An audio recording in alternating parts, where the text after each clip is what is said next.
Hello everyone and welcome to the last of the COSC 121 videos on a subject dear to your hearts, the final exam. I'm going to tell you a little bit about what to expect and how to prepare for it.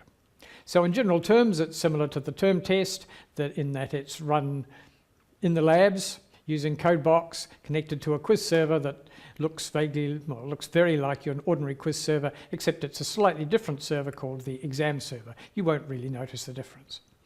There are a couple of very important differences. It's about 3 hours long rather than 1.5 hours, and it has not that many more questions, 25 compared to maybe 22 or so. So you have more time per question.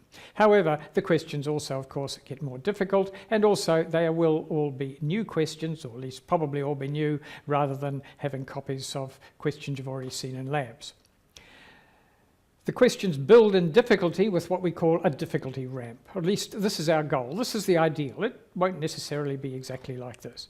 So we start off with easy programs, hopefully 1 or 2 line programs and functions that virtually everyone can get right, and then the difficulty will build. So towards the end of the exam, you'll be looking at questions that involve graphical user interfaces, object-oriented programming, dictionaries all rolled into one question maybe, something up here. So these are quite a lot harder, of course. The ideal is that you don't run out of time, but that you run out of fluent programming skills. You get to the point where, gee, it's just got too hard, you can't really make much more progress unless you have a lot more hours on hand.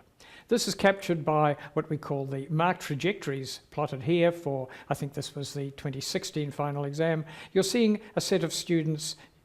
Each coloured line is a student, and you can see how students get marks very quickly at the start, but then their rate of progress flattens out, and most students have plateaued towards the end of the exam. That is, they've got to the stage they can't really do much more in the time that's available at least. Some students finishing here about halfway through, even getting 100%, other students plateauing at maybe 5 or 10% quite early into the exam.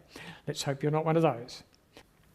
Now I'd like to go quickly through the instructions at the start of the exam so you know what to expect. These instructions are taken from the 2018 S2 exam, but they'll probably be pretty much the same for your exam. We haven't written it yet, and I've indicated in blue where the instructions may vary.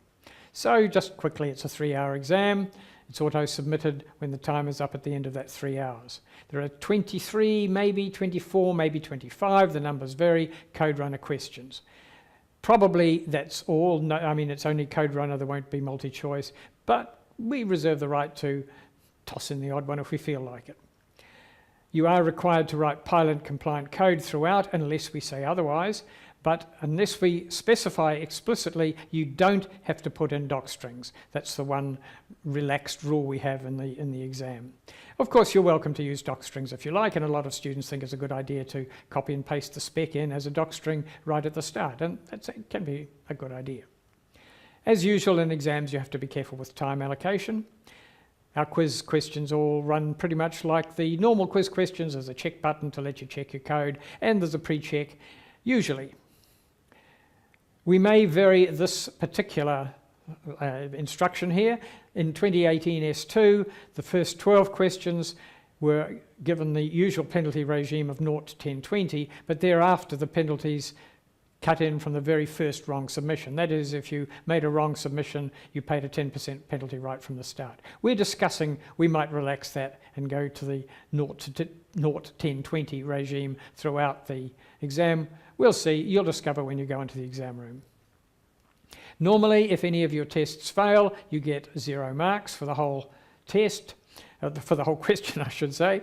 But it is, of course, possible that we make a mistake and that you have submitted correct code and that it shouldn't be marked wrong. This, I might add, is very unlikely. The exam is checked out very carefully, but it can happen, particularly with TK Inter questions. So if you think this has happened to you, you can click the little red flag up by the question number, but in addition, also, you must email me to tell me to look at the particular questions that have failed.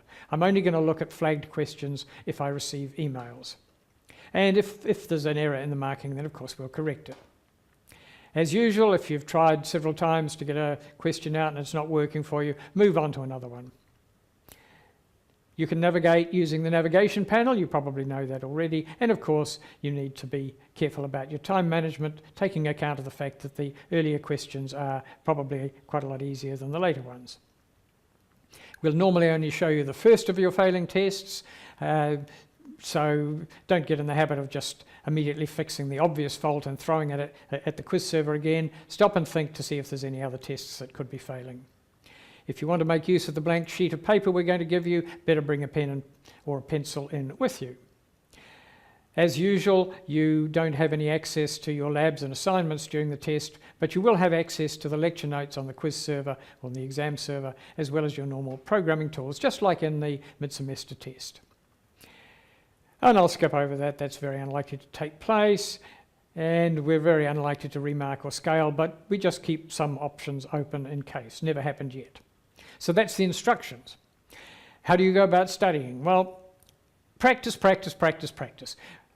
I keep saying this is a skill, and skills require practice. That's how you learn to do stuff like shooting hoops or playing musical instruments, whatever. It just takes a lot of practice.